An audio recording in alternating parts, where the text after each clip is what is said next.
Allez, vous ne ratez rien de l'actualité. Il est 6h18, Mathieu Rouault est là, ainsi que Pauline Baduel. Bonjour à tous les deux. C'est l'équipe qui réunit. Charles Magnien, lui, est déjà fidèle au poste, vous l'avez vu, sérieux, qui regarde tous les messages, très nombreux d'ailleurs ce matin. Qui sont les casseurs, tiens? Enfin, pas tous, ils n'ont pas tous été arrêtés. Mais non, on a arrêté quelques dizaines, à peine, quoi, 40, 50 58, on parlait de 58 interpellations. Il y avait 800 casseurs. Vous voyez, bon, qui sont les casseurs? Les casseurs qui ont été jugés en comparution immédiate. Il y en avait 4 hier. Oui. Pour des cassages pendant la manif, mais pas devant l'hôpital Necker. Oui. Une jeune fille... Vous voulez que je vous dise? Celui de l'hôpital Necker, on ne l'arrêtera jamais. Allez-y. En tout cas, là, il y avait une jeune fille à peine majeure, un étudiant en philo de Poitiers, un Parisien qui participait à sa première manif, un employé communal de Saint-Étienne qui est aussi maire adjoint d'une commune voisine, militant CGT. La plupart ont été relaxés, les autres ont demandé le renvoi de leur procès. Bien, un nouveau nom pour la région Languedoc-Roussillon, Midi-Pyrénées. Ma région qui va s'appeler, Charles? Occitanie. Oui, et ce sont les habitants. C'est vous qui l'avez choisi, Jean-Jacques. Les habitants étaient en tout cas appelés à se prononcer. Résultat de la consultation, il y a quand même 200 000 votants qui ont choisi Occitanie, loin devant 44%, devant Languedoc-Pyrénées, Pyrénées-Méditerranée ou encore Occitanie, pays catalan. Mais non, mais Occitanie, c'est bien. Quoi, non? Non, parce que pays catalan, alors pourquoi pas? Mais pays gardois, pays Cévenol, pays... Mais non, Occitanie, c'est bien. Mais pour les habitants de Perpignan, par exemple. J'adore, mais... Oui, Occitanie. Ça manque un peu de catalan, non? Non, je trouve que c'est pas mal. Il faut vous appeler. Je trouve ça court et efficace. Les discours de Nicolas Sarkozy en vente sur le site des Républicains. Enfin, vous dites, Charles?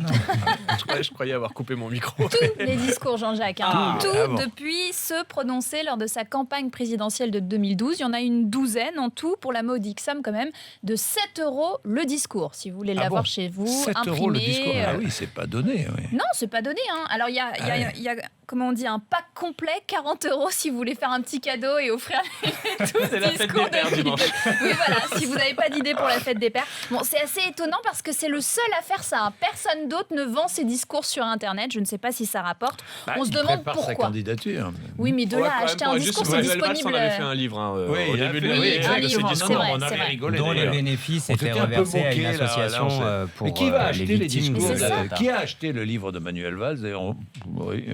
Je ne suis pas certain qu'il ait fait un grand tabac. Surtout qui l'a lu.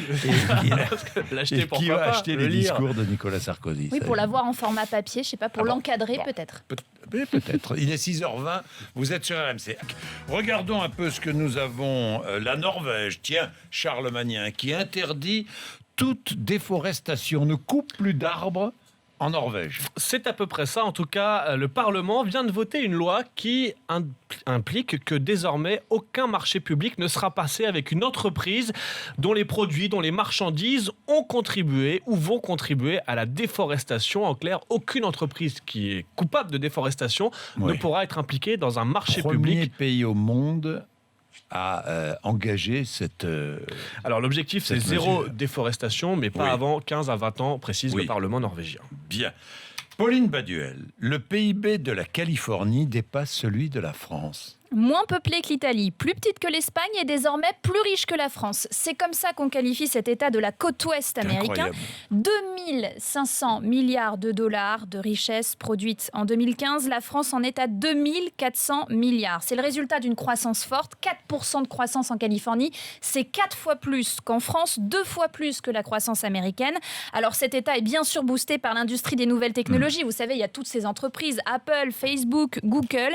Et puis il y a aussi une évolution favorable du taux de change du dollar par rapport aux autres monnaies qui favorisent cet État. Et puis, une information essentielle, franchement, non.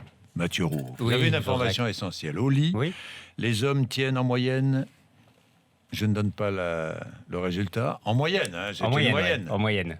Combien de temps? 6 minutes. 6 minutes 6 minutes, top chrono.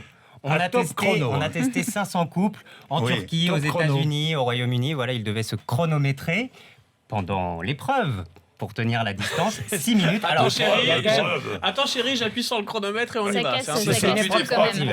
C'est une épreuve sportive à ce niveau-là, Jean-Jacques. C'est une compétition quand même. Et comme dans toute compétition, nous avons des champions. Celui qui a tenu 53 minutes, celui qui a tenu 6 secondes Bah oui. Et je ne me qualifie pas de champion, c'est gentil Mathieu. Celui qui a tenu 6 secondes, on peut la plaindre aussi. Pour les autres, la plupart n'ont fait qu'un pendant 3 à 11 minutes. Ah bon, 3 à 11 minutes. Ça va, c'est correct. Raisonnable. C'est le temps d'une mi-temps, douche comprise. Non, c'est 15 minutes. Oui, mais justement, vous êtes en dessous. Oui, hein. douche comprise. Vous êtes